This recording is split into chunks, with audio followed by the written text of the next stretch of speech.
Hello students, welcome to ACE Academy.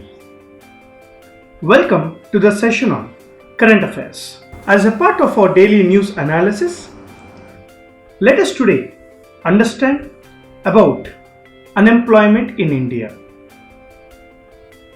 Due to COVID-19 pandemic, there is a lot of financial crisis across the world. Even in India, we have seen a financial instability since last 3 months, due to which the government also announced economic stimulus. Now, as there is no business activity, the unemployment rate in India has gone up. In this context, let us understand the definition of unemployment in India and what are the different unemployments we see in India, and also what is the current unemployment rate in India. Now, as per Indian economy, the definition of unemployment is a situation in which the person is capable of working both physical form as well as mentally. He is capable of working at the existing wage rate, but he does not get a job to work. Now this is very important for your mains. Now whenever there is a question related to unemployment in your GS paper as well as for your essay, you need to use this definition. What is unemployment? It is a situation in which the person is capable of working both physically and mentally, but is not finding a job at the existing wage rate. That is the definition of the unemployment. Recently, as per CMIE, what is CMIE? CMIE stands for Center for Monitoring Indian Economy. Center for Monitoring Indian Economy, as per CMIE data, the monthly unemployment rate in the April stood at 23.52%, which is more than March 2020, which was only 8.74%. And the main reason for this unemployment rate is because of the nationwide lockdown. If you look at the average from 2016 to 2020, right? If you look at 2016 May month, it is around 9.7. If you look at 2017 July, it was 3.4%. In 2020, in April, it is 23.5%. These unemployment rates are calculated by Center for Monitoring Indian Economy in weekly basis, and this weekly basis is averaged with a monthly rate. So if you look at the last week, May 17th weekend unemployment rate, in the month of May, it is around 24%, which is even higher than the total month average in the April. So unemployment rate in India continued to be high at 24% for the weekend of May 17th. According to CMIE, urban India has higher unemployment than the villages, which is around 27%, and in India, in the villages, it is around 23%. And what about the labor participation? The labor participation is very less in urban areas, which is around 24% as compared to villages or rural India, around 41%. Now labor participation ensures the productivity and the business activity. Now with the lockdown 4.0 till May 31st is there with certain restrictions. Hopefully CMIE is projecting that the unemployment rate and the labor participation will be at a very good rate for the month of May. Let's hope for the best. But let us see different types of unemployments in India. The first one we have is open unemployment. What is open unemployment? It is when the labor expands at a faster rate than the growth rate of the economy, and many people remains unemployed, meaning there are more people who are looking for jobs, but at this rate the economy is not expanding. When the economy expands and with the growing job opportunities, then that is not an open employment, but there are many people who are looking for jobs, but the economy is still not expanding as expected, and that is an open employment or open unemployment. What is disguised unemployment?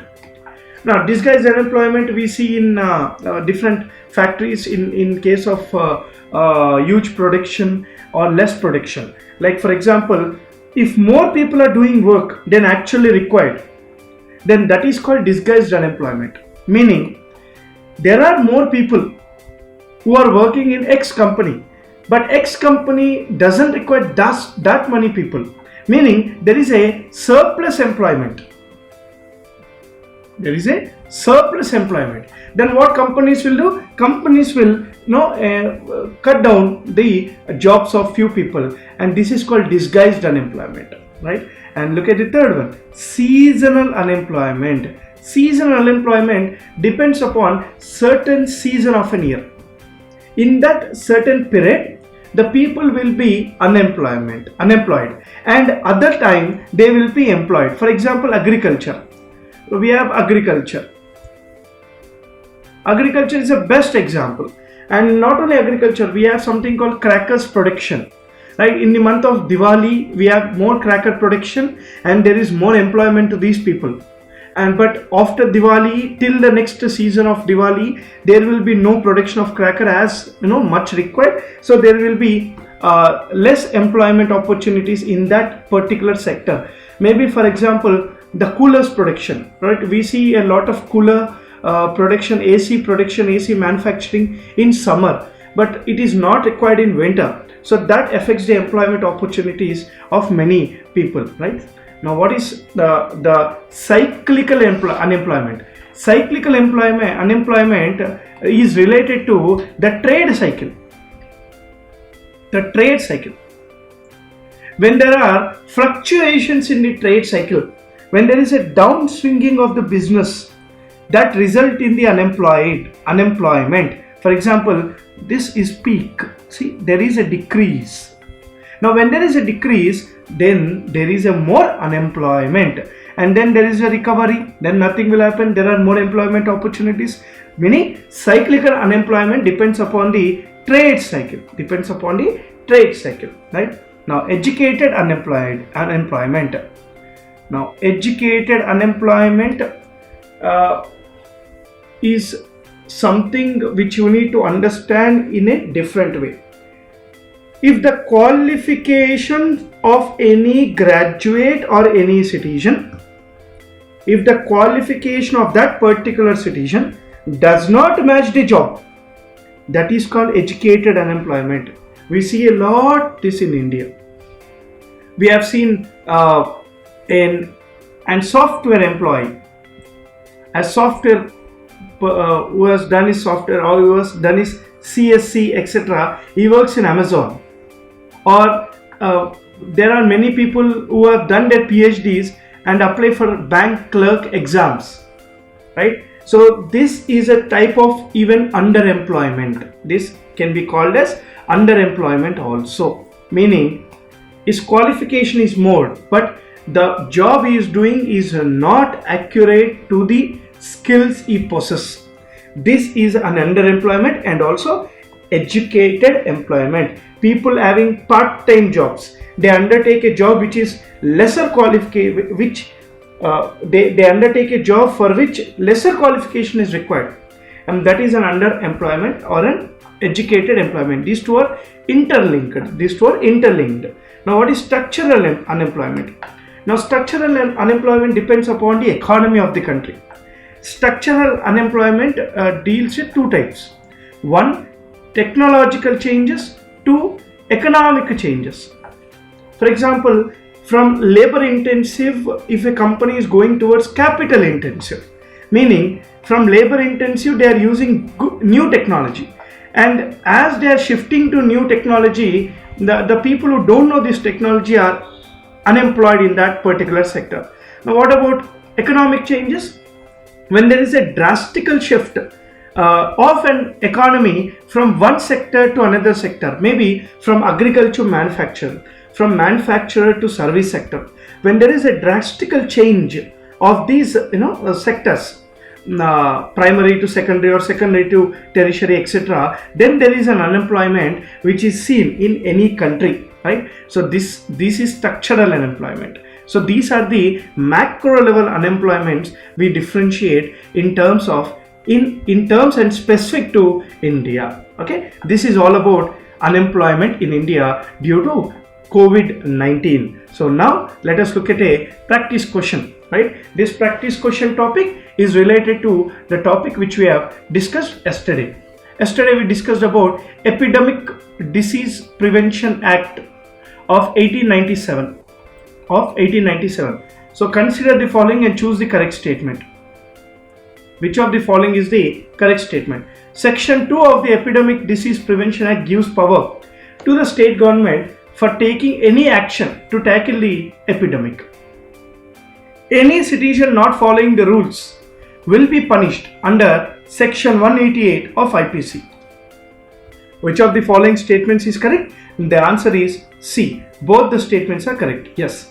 Section 2 and Section 2A, right, gives power to the state government as well as central government to take any action, to frame any law, to come up with any policy, to tackle any pandemic or epidemic or virus or whatever disease it is, right? If any citizen is not following the rules framed by state or central government, he will be punished under Section 188 of IPC, and this is discussed in Section 3 of Epidemic Disease Prevention Act.